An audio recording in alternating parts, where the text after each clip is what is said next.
Hello viewers, खुशामदीद, सत श्री अकाल, जय हिंद। मैं कर्नल सतवंत सिंह गिल ते मेरे नाल मेरा बेटा जशनप्रीत सिंह गिल। ਅਸੀਂ ਅੱਜ ਆਪਣੀ ਫਾਰਮ ਮਛਲੀ ਕਲਾਂ ਚੰਡੀਗੜ੍ਹ ਮੋਹਾਲੀ ਦੇ ਨੇੜੇ ਤੇ ਸਾਡਾ ਓਰੀਜਨਲ ਪਿੰਡ ਗੁਰੂਸਰ ਸਰਦਾਰ ਡਿਸਟ੍ਰਿਕਟ ਲੁਧਿਆਣਾ ਤੇ ਵੈਸਟ ਪੰਜਾਬ ਦੇ ਵਿੱਚ ਸਾਡਾ ਅਸੈਸਰਸ ਦਾ ਪਿੰਡ ਚੱਕ ਨੰਬਰ 303 ਈਬੀ ਬੂਰੇਵਾਲਾ। ਅਸੀਂ ਅੱਜ ਇੱਕ ਵੀਡੀਓ ਬਣਾਉਣ ਲੱਗੇ ਹਾਂ ਜਿਸ ਦਾ ਟੌਪਿਕ ਹੈ ਪਾਕਿਸਤਾਨ ਕਿਉਂ ਬਣਿਆ, ਪਾਕਿਸਤਾਨ ਕਿਵੇਂ ਬਣਿਆ ਤੇ ਇਹਦੀਆਂ ਅੱਗੇ ਜਾ ਕੇ ਰੈਮੀਫਿਕੇਸ਼ਨਸ ਕੀ ਹੋਈਆਂ।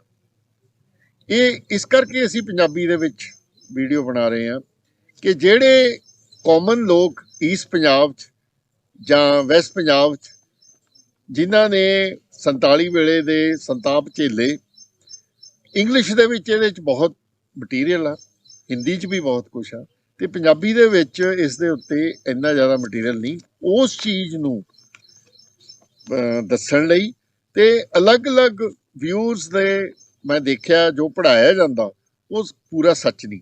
ਉਸ ਚੀਜ਼ ਨੂੰ ਕਵਰ ਕਰਨ ਲਈ ਅਸੀਂ ਇਹ ਵੀਡੀਓ ਬਣਾ ਰਹੇ ਹਾਂ ਤੇ ਇਹਦੇ ਵਿੱਚ ਮੈਂ ਜਿਹੜੇ ਰੈਫਰੈਂਸ ਲਏ ਨੇ ਉਹ ਬ੍ਰਿਟਿਸ਼ ਤੇ ਕੁਝ ਪਾਕਿਸਤਾਨੀ ਰਾਈਟਰ ਜਿਵੇਂ ਪ੍ਰੋਫੈਸਰ ਇਸ਼ਤਾਕ ਅਹਿਮਦ ਦੀਆਂ ਕਿਤਾਬਾਂ, ਆਇਸ਼ਾ ਜਲਾਲ ਦੀ ਕਿਤਾਬ, ਇੰਡੀਆ 'ਚੋਂ ਕੁਲਦੀਪ ਨਾਇਰ, ਖੁਸ਼ਵੰਤ ਸਿੰਘ, ਨਹਿਰੂ ਤੇ ਹੋਰ ਕਈ ਰਾਈਟਰਾਂ ਦੀਆਂ ਕਿਤਾਬਾਂ।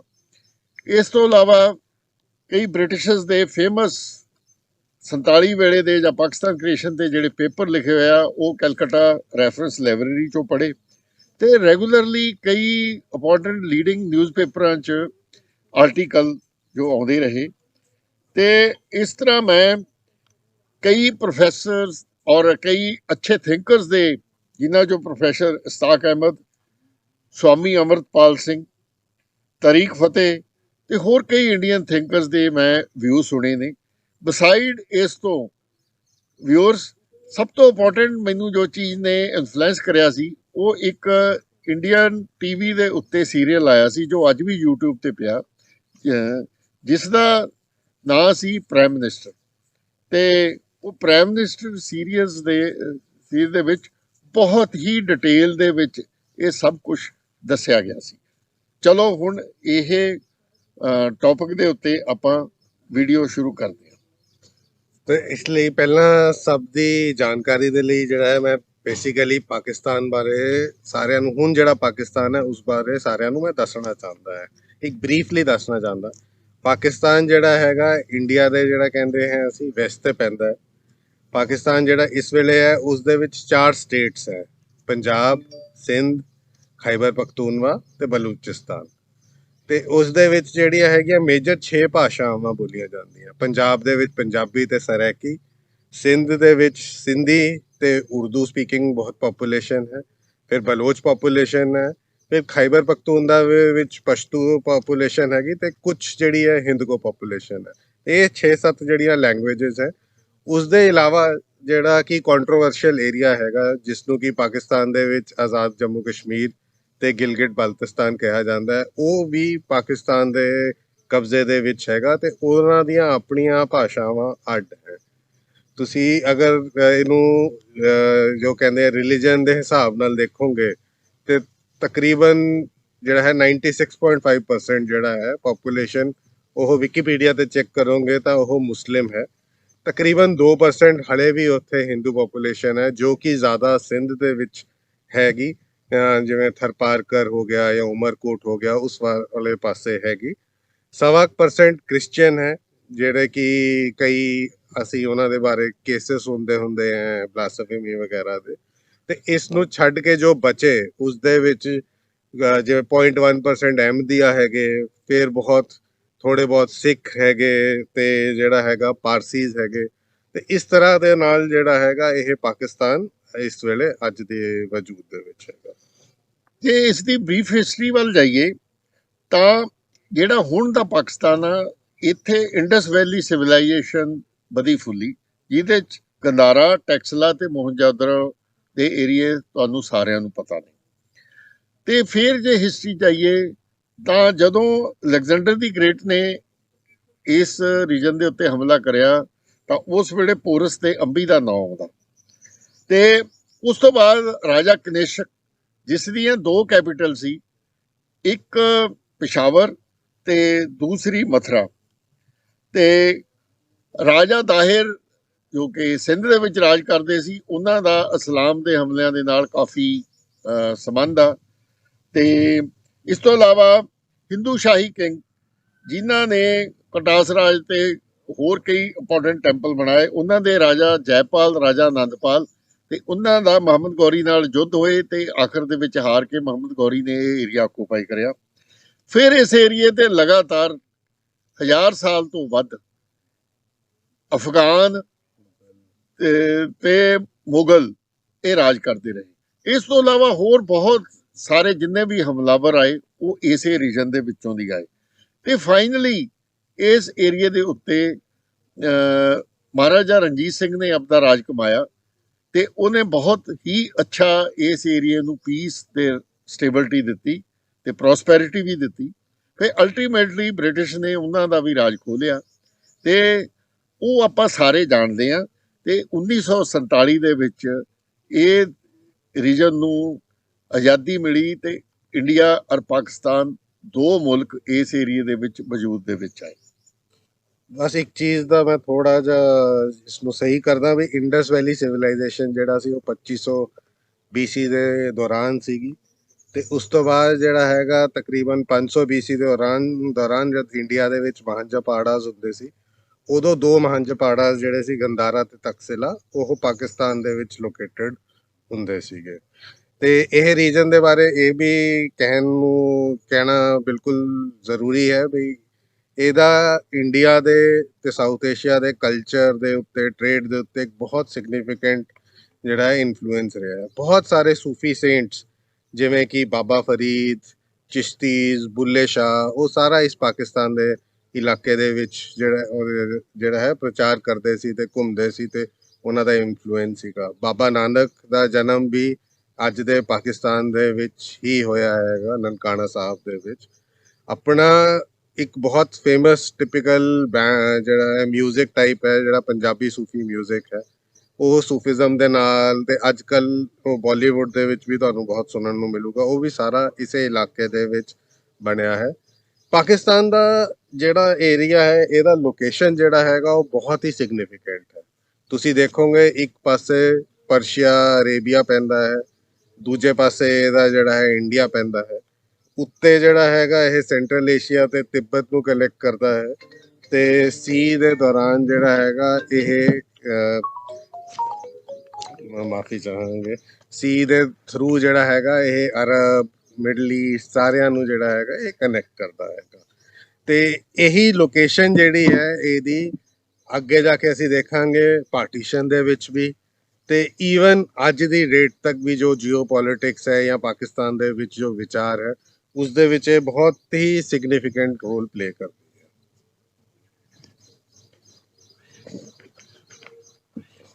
ਵਿਊਰਸ ਹੁਣ ਆਪਾਂ ਅਸਲੀ ਟੌਪਿਕ ਤੇ ਆਉਂਦੇ ਆ ਕਿ ਜਿਹੜਾ ਕਿ ਆਪਣਾ ਟੌਪਿਕ ਆ ਕਿ ਪਾਕਿਸਤਾਨ ਕਿਉਂ ਬਣਿਆ, ਕਿਵੇਂ ਬਣਿਆ ਤੇ ਇਹਦੇ ਆਫਟਰ ਇਫੈਕਟ ਕੀ ਸੀ। ਇਹਦੇ 'ਚ ਕੁਛ ਇੱਕ ਬੜੇ ਇੰਪੋਰਟੈਂਟ ਪੁਆਇੰਟ ਨੇ ਜਿਹੜੇ ਮੈਂ ਇੱਥੇ ਕਵਰ ਕਰਨੇ ਚਾਹਾਂਗਾ।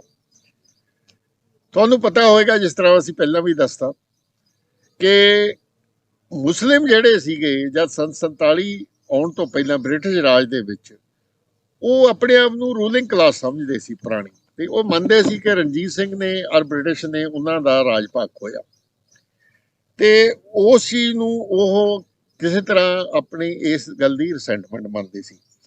ਅੱਛਾ, ਬ੍ਰਿਟਿਸ਼ ਦੇ ਅੰਦਰ ਜਦ ਕਾਫੀ ਹੱਦ ਤੱਕ ਫੇਅਰ ਐਜੂਕੇਸ਼ਨ ਸਿਸਟਮ ਆਇਆ ਤੇ ਹੋਰ ਤਰ੍ਹਾਂ ਦੀ ਡਿਵੈਲਪਮੈਂਟ ਹੋਈ ਤਾਂ ਉਹਦੇ 'ਚ ਹਿੰਦੂ ਹਾਇਰ ਕਲਾਸਿਸ ਦੇ ਵਿੱਚ ਕੁਛ ਇੱਕ ਐਸੀਆਂ ਕਲਾਸ ਉੱਭਰੀਆਂ ਜਿਨ੍ਹਾਂ ਨੇ ਐਜੂਕੇਸ਼ਨ ਲੈ ਕੇ ਬਹੁਤ ਹੀ ਇਕਨੋਮਿਕਲੀ ਤਰੱਕੀ ਕਰੀ ਤੇ ਜਿਹਦੇ 'ਚੋਂ ਪ੍ਰੋਮੀਨੈਂਟ ਪੰਜਾਬੀ ਹਿੰਦੂ ਸੀਗੇ ਜਾਂ ਸਾਊਥ ਦੇ ਵਿੱਚੋਂ ਨਮੂੰਦਰੀ ਬ੍ਰਾਹਮਣਸ ਤੇ ਇਸੇ ਤਰ੍ਹਾਂ ਕਈ ਹੋਰ ਇਹੋ ਜਿਹੀਆਂ ਹਿੰਦੂ ਕਮਿਊਨਿਟੀਆਂ ਜਿਵੇਂ ਗੁਜਰਾਤੀ ਤੇ ਬੰਬੇ ਦੇ ਵਿੱਚ ਇਹਨਾਂ ਨੇ ਬਹੁਤ ਹੀ ਜ਼ਿਆਦਾ ਤਰੱਕੀ ਕਰੀ ਤੇ ਇਕਨੋਮਿਕਲੀ ਮੁਸਲਿਮ ਤੋਂ ਬਹੁਤ ਅੱਗੇ ਲੰਘ ਗਏ।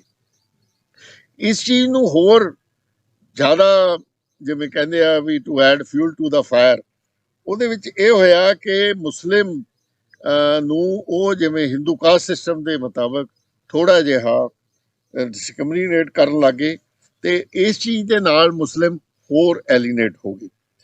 ਅੱਛਾ, ਮੁਸਲਿਮ ਜਿਹੜੇ ਖਾਸ ਕਰ ਮਾਈਨੋਰਟੀ ਪ੍ਰੋਵਿੰਸਸ ਦੇ ਵਿੱਚ ਮੁਸਲਿਮ ਕਲਾਸ ਸੀਗੀ, ਉਹ ਅਨਐਜੂਕੇਟਡ ਰਹਿ ਗਏ ਕੰਪੈਰੀਟਿਵ ਟਰਮਸ ਦੇ ਵਿੱਚ, ਤੇ ਆਪਣੇ ਆਪ ਨੂੰ ਉਹ ਬੈਕਵਰਡ ਸਮਝਦੇ ਹੋਏ ਉਹਨਾਂ ਦੇ ਮਨਾਂ ਦੇ ਵਿੱਚ ਇੱਕ ਚੀਜ਼ ਆਉਣੀ ਸ਼ੁਰੂ ਹੋ ਗਈ ਕਿ ਇਸਲਾਮ ਆ ਜਿਹੜਾ ਉਹ ਡੇਂਜਰ 'ਚ ਆ।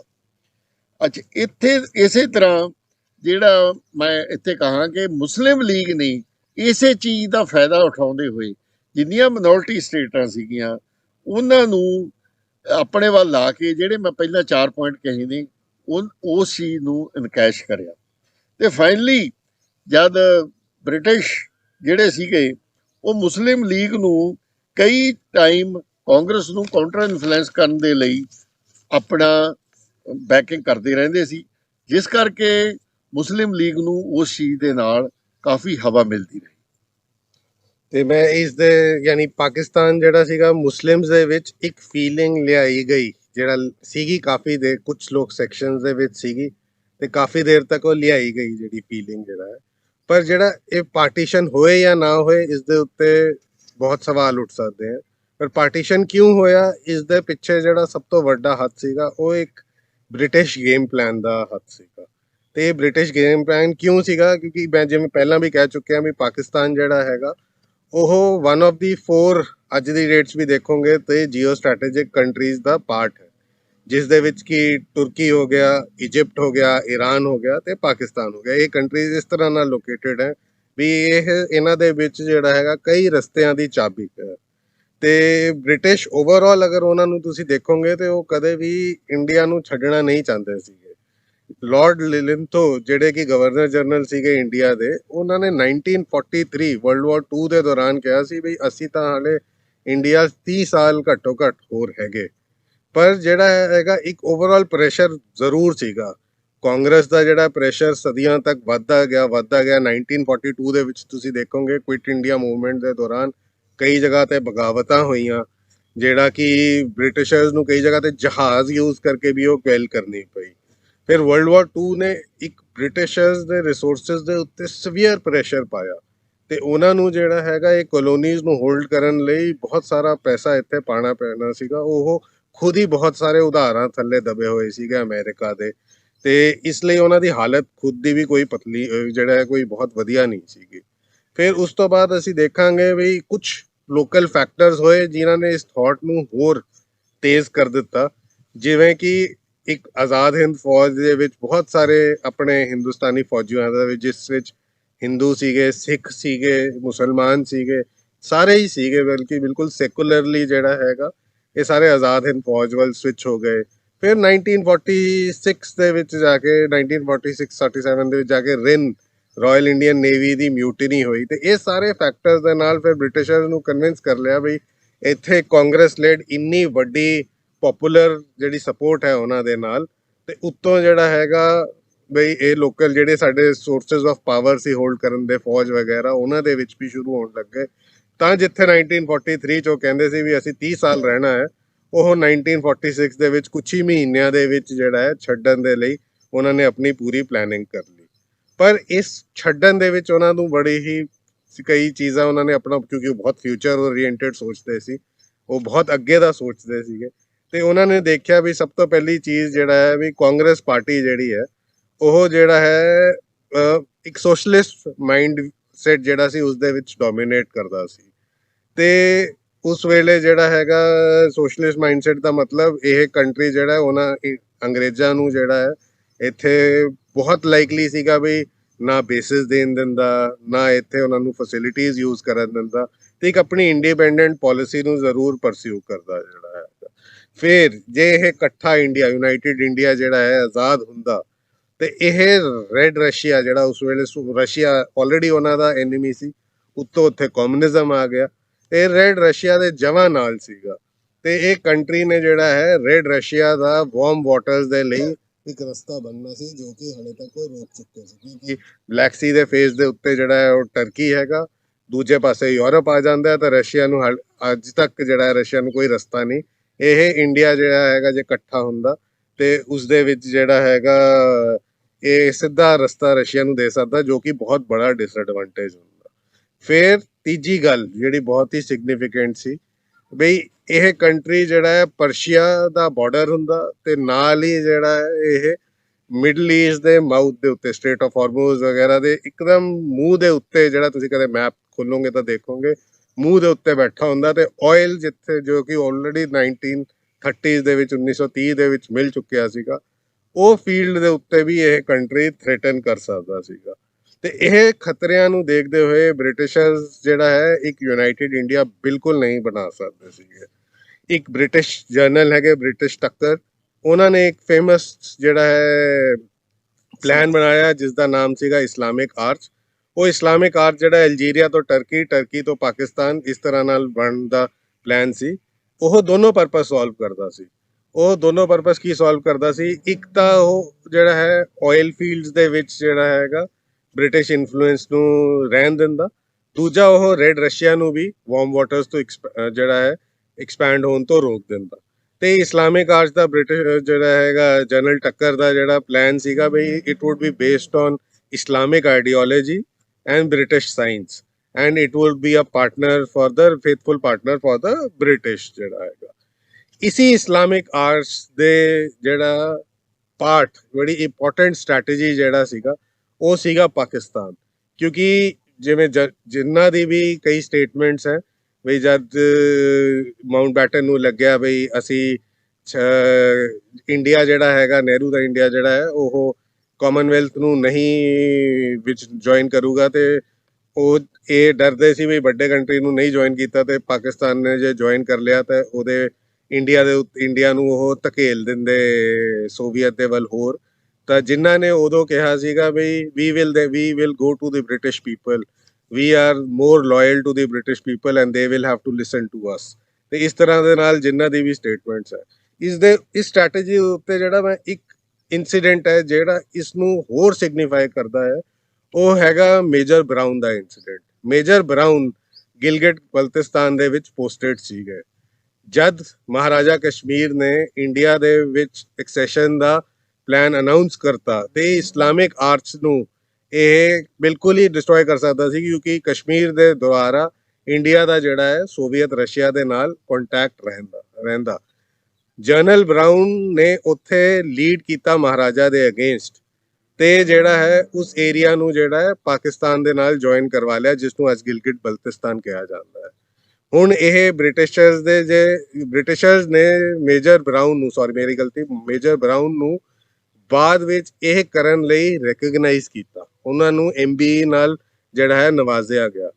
ਜੇ ਮੇਜਰ ਬਰਾਊਨ ਆਪਣੀ ਮਰਜ਼ੀ ਦੇ ਨਾਲ ਇਹ ਕਰ ਰਹੇ ਹੁੰਦੇ ਤਾਂ ਉਹਨਾਂ ਨੂੰ ਕਦੇ ਰੈਕਗਨੀਸ਼ਨ ਨਹੀਂ ਮਿਲਦੀ, ਕਿਉਂਕਿ ਇਹ Islamic arch British game plan ਦਾ ਜਿਹੜਾ ਹੈ ਇੱਕ ਬਹੁਤ ਵੱਡਾ ਅੰਗ, ਲਾਸਟ ਮਾਈਲ ਜਿਹੜਾ ਕਨੈਕਟੀਵਿਟੀ ਮੇਜਰ ਬਰਾਊਨ ਨੇ ਕਰਕੇ ਦਿੱਤੀ।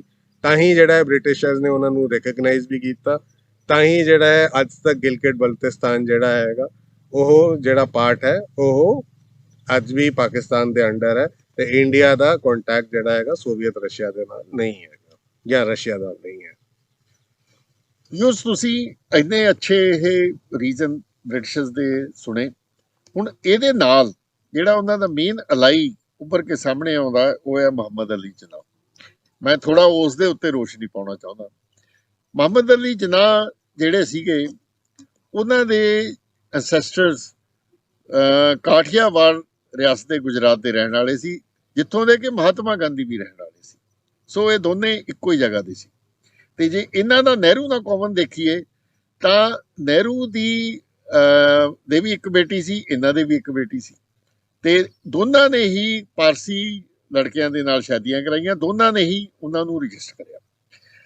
ਮੁਹੰਮਦ ਅਲੀ ਜਿਨਾਹ ਬੜੇ ਲੀਗਲ ਐਕਸਪਰਟ ਔਰ ਬੜੇ ਪਹੁੰਚੇ ਹੋਏ ਬੈਰਿਸਟਰ ਸੀ, ਇੰਗਲੈਂਡ ਦੇ ਪੜ੍ਹੇ ਹੋਏ ਸੀ, ਤੇ ਉਹ ਜਿਹੜੇ ਸੀਗੇ ਅਜੇ ਤੱਕ ਪਾਕਿਸਤਾਨ ਦੇ ਵਿੱਚ ਮੇਰਾ ਖਿਆਲ ਆ ਕਿ 90% ਲੋਕਾਂ ਤੋਂ ਉੱਪਰ ਇਹ ਚੀਜ਼ ਦਾ ਨਹੀਂ ਪਤਾ। ਮੈਂ ਇਸ ਚੀਜ਼ ਦੇ ਉੱਤੇ ਬੜਾ ਐਮਫੈਸਿਸ ਕਰਕੇ ਲੱਭਿਆ।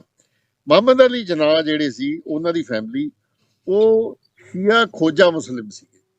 ਉਹ ਕਿਸੇ ਵੀ ਲੈਵਲ ਦੇ ਉੱਤੇ ਸੁੰਨੀ ਮੁਸਲਿਮ ਨਹੀਂ ਸੀ। ਤੇ ਉਹਨਾਂ ਦੀ ਜਿਹੜੀ ਪਹਿਲੀ ਵਾਈਫ ਸੀ ਉਹ ਹਿੰਦੂ ਸੀ, ਤੇ ਦੂਸਰੀ ਵਾਈਫ ਸੀ ਜਿਹੜੀ ਉਹ ਪਾਰਸੀ ਸੀਗੀ। ਅੱਛਾ, ਉਹਨਾਂ ਨੇ ਆਪਣਾ ਪੋਲੀਟੀਕਲ ਕੈਰੀਅਰ ਆ ਜਿਹੜਾ ਉਹ ਕਾਂਗਰਸ ਤੋਂ ਸ਼ੁਰੂ ਕਰਿਆ, ਲੇਕਿਨ ਛੇਤੀ ਉਹਨਾਂ ਮਹਾਤਮਾ ਗਾਂਧੀ ਕਿਉਂਕਿ ਫੀਲਡ 'ਚ ਆ ਗਈ, ਉਹਨਾਂ ਨੂੰ ਛੇਤੀ ਇਸ ਚੀਜ਼ ਦੀ ਸਮਝ ਆ ਗਈ ਕਿ ਉਹ ਕਦੇ ਵੀ ਯੂਨਾਈਟਿਡ ਇੰਡੀਆ ਦੇ ਫਾਦਰ ਆਫ ਨੇਸ਼ਨ ਨਹੀਂ ਬਣ ਸਕਦੇ। ਉਹ ਚਾਹੇ ਨੰਬਰ 2 ਬਣ, ਨੰਬਰ 3, ਨੰਬਰ 4, ਨੰਬਰ 5 ਜੋ ਵੀ ਬਣ, ਉਹ ਕਾਮਨਰ ਰਹਿ ਜਾਣਗੇ। ਇਸ ਚੀਜ਼ ਨੇ, ਉਹਨਾਂ ਦੀ ਈਗੋ ਨੇ ਉਹਨਾਂ ਨੂੰ ਇਹ ਬਿਲਕੁਲ ਕਨਵਿੰਸ ਕਰਤਾ ਤੇ ਉਹ ਇੱਕ ਇਸਲਾਮਿਕ ਨੇਸ਼ਨ ਬਣਾਉਣ ਦੇ ਉੱਤੇ ਤੁਲ ਗਏ। ਤੇ ਉਹ ਪ੍ਰੋ ਵੈਸਟ ਸੀਗੇ ਤੇ ਟੋਟਲੀ ਬ੍ਰਿਟਿਸ਼ਰਸ ਦੀ ਸਪੋਰਟ ਕਰਦੇ ਸੀਗੇ। ਉਹਨਾਂ ਦੀ ਕੋਈ ਵੀ ਪੋਲੀਟੀਕਲ ਆਈਡੀਓਲੋਜੀ ਨਹੀਂ ਸੀ। ਜਿਸ ਤਰ੍ਹਾਂ ਨਹਿਰੂ ਦੀ ਸੋਸ਼ਲਿਜ਼ਮ ਦੇ ਨਾਲ ਸਭ ਦੀ ਅਪਲਿਫਟਮੈਂਟ ਕਰਕੇ ਦੇਸ਼ ਨੂੰ ਤਰੱਕੀ ਕਰਾਉਣ ਦੀ ਆਈਡੀਓਲੋਜੀ ਸੀ, ਉਹਨਾਂ ਦੀ ਕੋਈ ਵੀ ਇਸੇ ਤਰ੍ਹਾਂ ਕੋਈ ਪੋਲੀਟੀਕਲ ਆਈਡੀਓਲੋਜੀ ਨਹੀਂ ਸੀ। ਨਾ ਹੀ ਉਹਨਾਂ ਨੇ ਕੋਈ ਜ਼ਿੰਦਗੀ 'ਚ ਕਿਤਾਬ ਲਿਖੀ ਆ। ਉਹ ਪ੍ਰੈਕਟਿਸਿੰਗ ਮੁਸਲਮਾਨ ਵੀ ਨਹੀਂ ਸੀ। ਬਹੁਤ ਸਾਰੇ ਪਾਕਿਸਤਾਨੀ ਰਾਈਟਰ ਔਰ ਇਹ ਬੋਲਦੇ ਨੇ ਔਰ ਲਿਖਦੇ ਨੇ ਕਿ ਉਹ ਇੰਜ ਹੋਇਆ, ਮੈਂ ਜਦ ਉਹਨਾਂ ਨੂੰ ਕਰਾਚੀ ਮਿਲਣ ਗਿਆ ਉਹ ਐ ਕਰਦੇ। ਕਦੇ ਵੀ ਨਾ ਉਹਨਾਂ ਨੇ ਈਦ ਮਨਾਈ, ਨਾ ਉਹਨਾਂ ਨੇ ਕਦੇ ਨਮਾਜ਼ ਪੜ੍ਹੀ, ਨਾ ਕਦੇ ਉਹ ਮਸਜਿਦ 'ਚ ਗਏ। ਇਸ ਤੋਂ ਉਲਟ ਉਹ ਪੋਰਕ ਦੇ ਬਹੁਤ ਸ਼ੌਕੀਨ ਸੀ। ਆਮ ਤੌਰ ਤੇ ਬ੍ਰੇਕਫਾਸਟ ਦੇ ਵਿੱਚ ਪੋਰਕ ਖਾਂਦੇ ਸੀ ਤੇ ਰਾਤ ਨੂੰ ਆਪਣੀ ਵਾਈਨ ਪੀਂਦੇ ਸੀ। ਇਸ ਦੇ ਬਹੁਤ ਸਾਰੇ ਐਂਪਲ ਪ੍ਰੂਫ ਨੇ। ਈਵਨ ਪਾਕਿਸਤਾਨ ਬਣਨ ਤੋਂ ਬਾਅਦ ਵੀ ਕਈ ਲੋਕਾਂ ਨੇ, ਕਈ ਮੁਸਲਿਮ ਸੈਕਸ ਨੇ ਇਸ ਨੂੰ ਅਪੋਜ਼ ਕਰਿਆ, ਪਰ ਉਹ ਆਪਣੀ ਮਨਮਰਜ਼ੀ ਦੇ ਮਾਲਕ ਸੀਗੇ। ਉਹਨਾਂ ਨੇ ਹਰ ਜਗ੍ਹਾ, ਹਰ ਫੀਲਡ ਦੇ ਵਿੱਚ ਇਸਲਾਮ ਇਨ ਡੇਂਜਰ ਕਰਕੇ ਮੁਸਲਿਮ ਦੀ, ਬ੍ਰਿਟਿਸ਼ਰਸ ਦੀ ਪੂਰੀ ਸਪੋਰਟ ਲਈ। ਤੇ ਬ੍ਰਿਟਿਸ਼ਰਸ ਚਾਹੁੰਦੇ ਸੀ ਉਹਨਾਂ ਨੂੰ ਇੱਕ ਟੂਲ ਮਿਲਿਆ ਹੋਇਆ ਸੀ ਤਾਂ ਉਹਦੀ ਬੈਕ ਦੇ ਉੱਤੇ ਸੀਗੇ। ਅੱਛਾ, ਇਸ ਤਰ੍ਹਾਂ ਮੈਂ ਕਹਿ ਸਕਦਾ ਕਿ ਉਹਨਾਂ ਦੀ ਪਾਵਰਲੀ ਈਗੋ ਤੇ ਉਹਨਾਂ ਨੂੰ ਲੀਡਰਸ਼ਿਪ ਜਿਹੜੀ ਸੀ ਉਹਦੇ ਨਾਲ ਉਹ ਅੱਗੇ ਵਧਣ ਦੀ ਕੋਸ਼ਿਸ਼ ਕਰਦੇ ਸੀ। ਤੇ ਇੱਥੇ ਮੈਂ ਇਹ ਦੱਸਣਾ ਚਾਹੂੰਗਾ ਕਿ ਜਦ ਇੰਡੀਆ ਦੇ ਵਿੱਚ ਖਿਲਾਫਤ ਮੂਵਮੈਂਟ ਆਈ ਤਾਂ ਉਹਨਾਂ ਨੇ ਬਿਲਕੁਲ ਖਿਲਾਫਤ ਮੂਵਮੈਂਟ ਦੀ, ਜੋ ਕਿ ਟੋਟਲੀ ਮੁਸਲਿਮ ਮੂਵਮੈਂਟ ਸੀ, ਉਹਦੀ ਸਪੋਰਟ ਨਹੀਂ ਕਰੀ। ਔਰ ਉਹਨਾਂ ਨੇ ਕਿਹਾ ਇਹ ਫੋਰਨ ਲੈਂਡ ਦੀ ਮੂਵਮੈਂਟ ਆ, ਅਸੀਂ ਨਹੀਂ ਸਪੋਰਟ ਕਰਦੇ। ਜਦ ਕਿ ਕਾਂਗਰਸ ਨੇ, ਮਹਾਤਮਾ ਗਾਂਧੀ ਨੇ ਖਿਲਾਫਤ ਮੂਵਮੈਂਟ ਦੀ ਸਪੋਰਟ ਕਰੀ ਸੀ।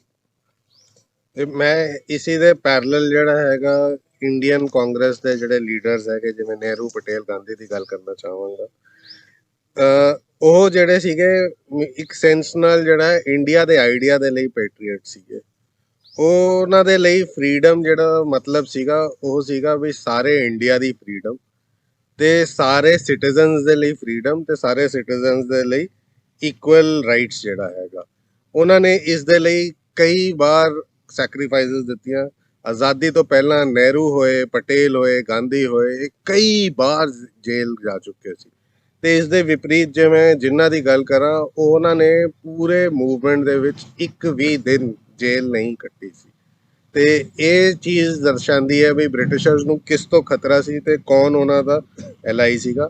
ਇਹਨਾਂ ਦਾ ਜਿੰਨਾ ਹੋ ਗਿਆ, ਨਹਿਰੂ ਹੋ ਗਏ, ਗਾਂਧੀ ਹੋ ਗਏ, ਇਹਨਾਂ ਦਾ ਕੋਈ, ਤੁਸੀਂ ਦੇਖੋਗੇ ਵੀ ਖਾਸ ਕਰ ਨਹਿਰੂ ਤੇ ਜਿਹੜਾ ਹੈਗਾ, ਇਹਨਾਂ ਦਾ ਕੋਈ ਕਾਮਨਲ ਏਜੰਡਾ ਨਹੀਂ ਸੀਗਾ। ਜਿਵੇਂ ਕਿ ਕਿਹਾ ਵੀ ਇਹ ਸੋਸ਼ਲਿਜ਼ਮ ਨਾਲ ਬਿਲੀਵ ਕਰਦੇ ਸੀ, ਇਹ ਸੈਕੂਲਰਿਜ਼ਮ ਨਾਲ ਵੀ ਬਿਲੀਵ ਕਰਦੇ ਸੀਗੇ। ਇਹ ਬਹੁਤ ਹੀ ਪ੍ਰੋਗਰੈਸਿਵ ਥਾਟ ਦੇ ਲੋਕੀ ਸੀਗੇ, ਜਿਨ੍ਹਾਂ ਦਾ ਬੇਸਿਕ ਪਰਪਸ ਸੀਗਾ ਵੀ ਜਿਹੜੀਆਂ ਬੈਕਵਰਡ ਕਲਾਸਿਸ ਹੈ ਇੰਡੀਆ ਦੇ ਵਿੱਚ ਜਿਹੜਾ ਹੈ ਉਹਨਾਂ ਦਾ ਅਪਲਿਫਟਮੈਂਟ ਹੋ ਸਕੇ।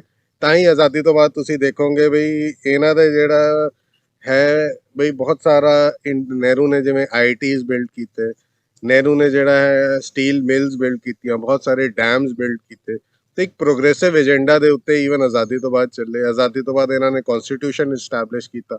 ਇਹ ਕਨਸਟੀਟਿਊਸ਼ਨ ਦਾ ਡਰਾਫਟ ਨਹਿਰੂ ਦੇ ਫਾਦਰ 1930 ਦੇ ਵਿੱਚ ਜਿਹੜਾ ਹੈ ਲਿਖ ਚੁੱਕੇ ਸੀ, 1929 ਜਾਂ 1930 ਦੇ ਵਿੱਚ। ਤੇ ਇਹਨਾਂ ਦੀ ਇੱਕ ਜਿਸ ਦੇ ਉੱਤੇ ਡਿਬੇਟਸ ਹੁੰਦੀਆਂ ਸੀ, ਬਹੁਤ ਸਾਰਿਆਂ ਨੇ ਕਿਤਾਬਾਂ ਲਿਖੀਆਂ, ਬਹੁਤ ਸਾਰੇ ਓਪੈਡਸ ਲਿਖਦੇ ਸੀਗੇ, ਜੋ ਕਿ ਜਿਵੇਂ ਕਿ ਦੱਸਿਆ, ਜਿਨ੍ਹਾਂ ਨੇ ਅੱਜ ਤੱਕ ਕਿਤਾਬ ਤਾਂ ਦੂਰ ਇੱਕ ਓਪੈਡ ਵੀ ਕਿਸੇ ਅਖਬਾਰ ਦੇ ਵਿੱਚ ਨਹੀਂ ਲਿਖਿਆ ਸੀਗਾ। ਬਿਕੋਜ਼ ਜਿੰਨਾ ਜਿਹੜਾ ਸੀਗਾ ਉਹ ਜ਼ਿਆਦਾ ਪਾਵਰ ਦੇ ਲਈ ਆਪਣੇ ਆਪ ਨੂੰ ਸਵਿੰਗ ਕਰਦੇ ਰਹਿੰਦੇ ਸੀ। ਇਹ ਆਪਣੀ ਆਈਡੀਓਲੋਜੀ ਦੇ ਲਈ ਰਹਿੰਦੇ ਸੀ ਤੇ ਉਹ ਆਈਡੀਓਲੋਜੀ ਦੇ ਕਾਰਨ ਕਈ ਵਾਰ ਥੋੜੀ ਬਹੁਤ ਗਲਤੀਆਂ ਹੋ ਜਾਂਦੀ ਸੀ, ਜਿਸ ਦਾ ਬ੍ਰਿਟਿਸ਼ਰਸ ਫਾਇਦਾ ਉਠਾ ਕੇ ਜਿਹੜਾ ਹੈ ਆਪਣਾ ਕਮਿਊਨਲ ਏਜੰਡਾ ਜਿਹੜਾ ਹੈ ਯੂਜ਼ ਕਰ ਲੈਂਦੇ ਸੀਗੇ। ਫਾਈਨਲੀ ਜਦ ਇਹਨਾਂ ਨੂੰ ਪਾਰਟੀਸ਼ਨ ਦੇ ਲਈ ਮੰਨਣਾ ਪਿਆ, ਜਿਸ ਵਿੱਚ ਬਹੁਤ ਹੀ ਪ੍ਰੈਗਮੈਟਿਕ ਲੀਡਰ ਪਟੇਲ ਤੇ ਨਹਿਰੂ ਇਹਨਾਂ ਦਾ ਜਿਹੜਾ ਆਈਡੀਓਲੋਜੀ ਦੇ ਅਗੇਂਸਟ ਸੀ, ਫਾਈਨਲੀ ਜਿਹੜਾ ਮੰਨਣਾ ਪਿਆ, ਉਹਦੇ ਲਈ ਜਿਹੜਾ ਮੈਨੂੰ ਲੱਗਦਾ ਤਿੰਨ ਮੇਜਰ ਕਾਰਨ ਸੀਗੇ। ਫਰਸਟ, ਕਿਉਂਕਿ ਇਹ ਸਾਰੇ ਜਿਹੜੇ ਸੀ ਇਹ ਸਟਰੋਂਗ ਸੈਂਟਰ ਦੇ ਪ੍ਰੋਪੋਨੈਂਟ ਸੀਗੇ।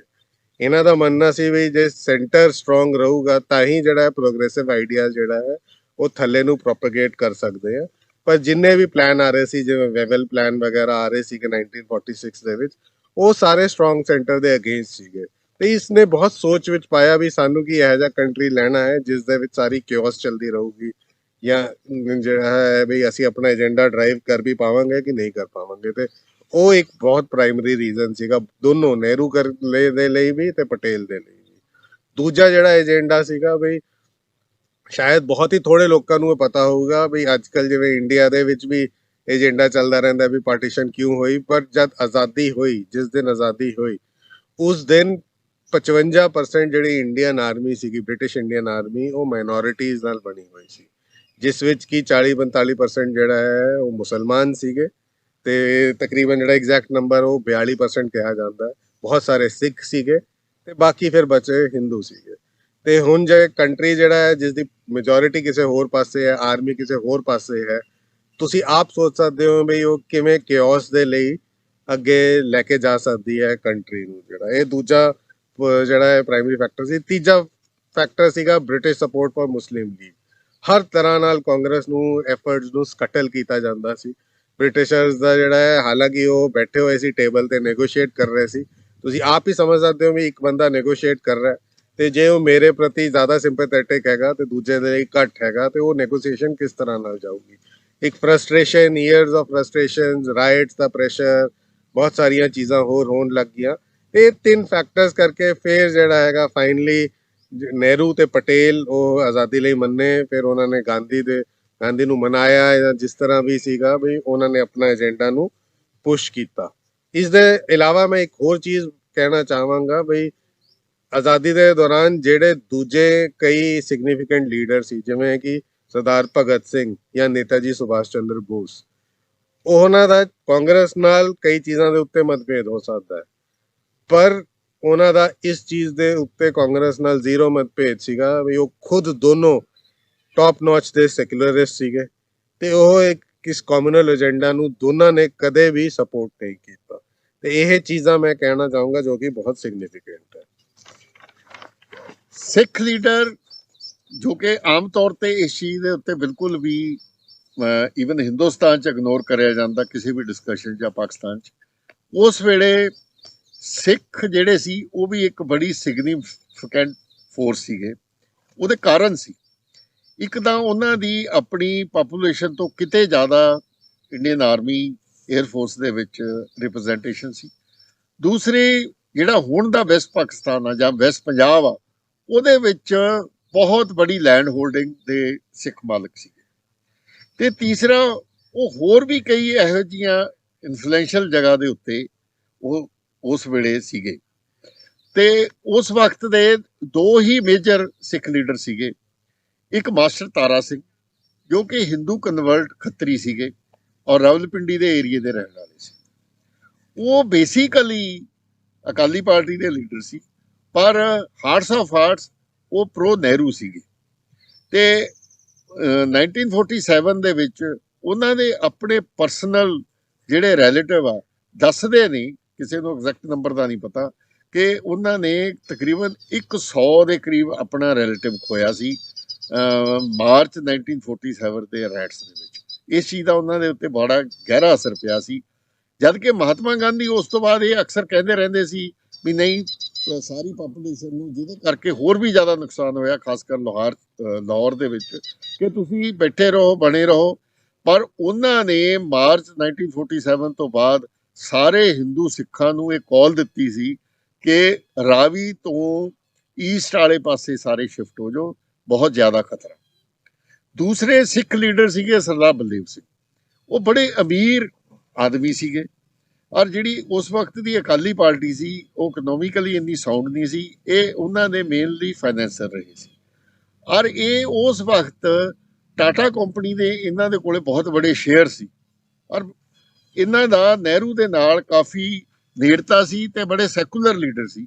ਇਸੇ ਕਰਕੇ ਤੁਸੀਂ ਦੇਖੋਗੇ ਜਦ ਰਾਉਂਡ ਟੇਬਲ ਕਾਨਫਰੰਸਿਸ ਵਗੈਰਾ ਦੇ ਵਿੱਚ ਮੀਟਿੰਗਾਂ ਹੋਈਆਂ ਤਾਂ ਇਹ ਸਿੱਖ ਕਮਿਊਨਿਟੀ ਨੂੰ ਰਿਪਰੈਜ਼ੈਂਟ ਕਰਦੇ ਰਹੇ।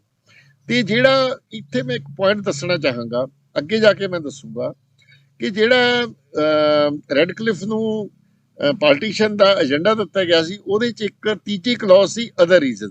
ਉਹ ਅਦਰ ਰੀਜ਼ਨ ਦਾ ਮੇਜਰ ਕਾਰਨ ਸਿੱਖਾਂ ਦੀ ਨੂੰ ਵਰਟੀਕਲੀ ਦੋ ਹਿੱਸਿਆਂ 'ਚ ਡਿਵਾਈਡ ਕਰਨਾ ਤੇ ਉਹਨਾਂ ਦੀਆਂ ਜਾਨ ਮਾਲ ਦਾ ਹੀ ਕਾਰਨ ਸੀਗਾ, ਤੇ ਉਹਨਾਂ ਦੀਆਂ ਬੜੀਆਂ ਇੰਪੋਰਟੈਂਟ ਸ਼ਰਾਈਨਸ ਜਿਹੜੀਆਂ ਸੀ ਉਸ ਪਾਸੇ ਸੀ, ਉਹ ਉਸ ਚੀਜ਼ ਨੂੰ ਵਿੱਚ ਮੱਦੇ ਨਜ਼ਰ ਬ੍ਰਿਟਿਸ਼ਰਸ ਨੇ ਲਿਆਂਦਾ ਸੀ। ਇਸ ਤੋਂ ਇਲਾਵਾ ਮੈਂ ਕੋਈ ਐਸਾ ਹੋਰ ਸਿੱਖ ਲੀਡਰ ਇਸ ਲੈਵਲ ਦਾ ਨਹੀਂ ਸੀ, ਬਾਕੀ ਸੀਗੇ ਗਿਆਨੀ ਕਰਤਾਰ ਸਿੰਘ, ਹੋਰ ਕਈ ਲੀਡਰ ਸੀਗੇ, ਪਰ ਇਹ ਉਸ ਵਕਤ ਦੇ ਸਭ ਤੋਂ ਲੀਡਿੰਗ ਸਿੱਖ ਲੀਡਰ ਹੁੰਦੇ ਸੀ। ਤੇ ਇਹ ਪਾਰਟ ਜਿਹੜਾ ਹੈ ਅਸੀਂ ਕਲੋਜ਼ ਕਰਨ ਤੋਂ ਪਹਿਲਾਂ ਜਿਹੜਾ ਹੈ ਇੱਕ ਹੋਰ ਬਹੁਤ ਸਿਗਨੀਫਿਕੈਂਟ ਇੰਡੀਆ ਦਾ ਲੀਡਰ ਜੋ ਕਿ ਅੰਬੇਦਕਰ ਦੇ ਬਾਰੇ ਵੀ ਗੱਲ ਕਰਨਾ ਚਾਹਾਂਗਾ। ਅੰਬੇਦਕਰ ਦਾ ਬਹੁਤ ਕੰਟਰਡਿਕਸ਼ਨ ਸੀਗੀਆਂ ਵਿਊਜ਼ ਦੇ ਵਿੱਚ, ਪਰ ਜਿਹੜਾ ਹੈ ਇੱਕ ਚੀਜ਼ ਬਿਲਕੁਲ ਉਹ ਆਪਣੇ ਵੱਲੋਂ ਸਹਿਮਤ ਸੀ, ਨਹਿਰੂ ਪਟੇਲ ਵਾਂਗੂ ਉਹ ਵੀ ਇੱਕ ਸਟਰੋਂਗ ਸੈਂਟਰ ਨੂੰ ਬਿਲੀਵ ਕਰਦੇ ਸੀ, ਇਸ ਲਈ ਜਿਹੜਾ ਹੈ ਉਹ ਪਾਰਟੀਸ਼ਨ ਦੇ ਨਾਲ ਜਿਹੜਾ ਹੈਗਾ ਠੀਕ ਸੀਗੇ। ਤੇ ਅੰਬੇਦਕਰ ਦੀ ਇੱਕ ਕਿਤਾਬ ਹੈ ਜਿਸ ਦੇ ਵਿੱਚ ਉਹ ਆਪਣੇ ਆਪ ਜਿਹੜਾ ਹੈਗਾ ਮੁਸਲਿਮ ਇਨਸਿਕਿਉਰਿਟੀਜ਼ ਦੀ ਗੱਲ ਕਰਦੇ हैं, ਜਿਸ ਦੇ ਉੱਤੇ ਅਸੀਂ ਗੱਲ ਪਹਿਲਾਂ ਵੀ ਕਰ ਚੁੱਕੇ ਹਾਂ ਵੀ ਉਹ ਪਹਿਲਾਂ ਪੋਲੀਟੀਕਲ ਐਲੀਟ ਹੁੰਦੇ ਸੀ, ਫਿਰ ਬ੍ਰਿਟਿਸ਼ਰਸ ਨੇ ਆ ਕੇ ਉਹਨਾਂ ਨੂੰ ਰਿਪਲੇਸ ਕਰ ਦਿੱਤਾ। ਉਸ ਦੇ ਬਾਅਦ ਜਿਹੜਾ ਹੈ ਨਾ ਉਹ ਐਜੂਕੇਸ਼ਨ ਦੇ ਵਿੱਚ ਕੈਚਅਪ ਕਰ ਪਾਏ ਤੇ ਦੂਜੇ ਕੈਚਅਪ ਕਰ ਪਾਏ, ਤੇ ਨੂਮੈਰੀਕਲੀ ਵੀ ਉਹ ਜਿਹੜਾ ਹੈ ਨੰਬਰ ਦੇ ਵਿੱਚ ਘੱਟ ਸੀਗੇ। ਤੇ ਇਸ ਕਰਕੇ ਐਜ਼ ਅ ਕਮਿਊਨਿਟੀ ਉਹਨਾਂ ਦੇ ਵਿੱਚ ਜਿਹੜਾ ਇਨਸਿਕਿਉਰਿਟੀ ਦੀ ਫੀਲਿੰਗ ਜ਼ਿਆਦਾ ਸੀਗੀ, ਤੇ ਉਹ ਕਹਿੰਦੇ ਸੀਗੇ ਵੀ ਬੈਟਰ ਹੈ ਵੀ ਇਹ ਪੋਪੂਲੇਸ਼ਨ ਜਿਹੜਾ ਹੈਗਾ ਸੈਪਰੇਟਡ ਹੀ ਹੋ ਜਾਵੇ। ਤੇ ਉਹਨਾਂ ਦੇ ਉੱਤੇ ਉਹਨਾਂ ਨੇ ਕਿਤਾਬ 'ਚ ਹੋਰ ਵੀ ਲਿਖਿਆ ਵੀ ਉਹ ਇਸ ਚੀਜ਼ ਨਾਲ ਵੀ ਜਿਹੜਾ ਹੈ ਇਸ ਚੀਜ਼ ਨੂੰ ਵੀ ਡਿਟੈਸਟ ਕਰਦੇ ਸੀ ਕਿ ਵੀ ਜਿਹੜੇ ਮੁਸਲਿਮਸ ਹੈਗੇ ਉਹਨਾਂ ਦੇ ਵਿੱਚ ਜਿਹੜਾ ਹੈ ਨੌਨ ਮੁਸਲਿਮਸ ਦੇ ਅਗੇਂਸਟ ਬਹੁਤ ਹੌਸਟੈਲਿਟੀ ਹੈ। ਇਹ ਮੇਰੇ ਵਿਊਜ਼ ਨਹੀਂ ਹੈ, ਮੈਂ ਅੰਬੇਦਕਰ ਦੀ ਇਹ ਗੱਲ ਕਰ ਰਿਹਾ ਹੈਗਾ। ਸੋ ਇਸੇ ਲਈ ਉਹ ਪਾਰਟੀਸ਼ਨ ਦੇ ਨਾਲ ਜਿਹੜਾ ਹੈਗਾ ਹੀ ਵਾਸ ਫਾਈਨ ਵਿਦ ਇਟ ਵੀ ਉਹ ਚੱਲਦੀ ਰਵੇ।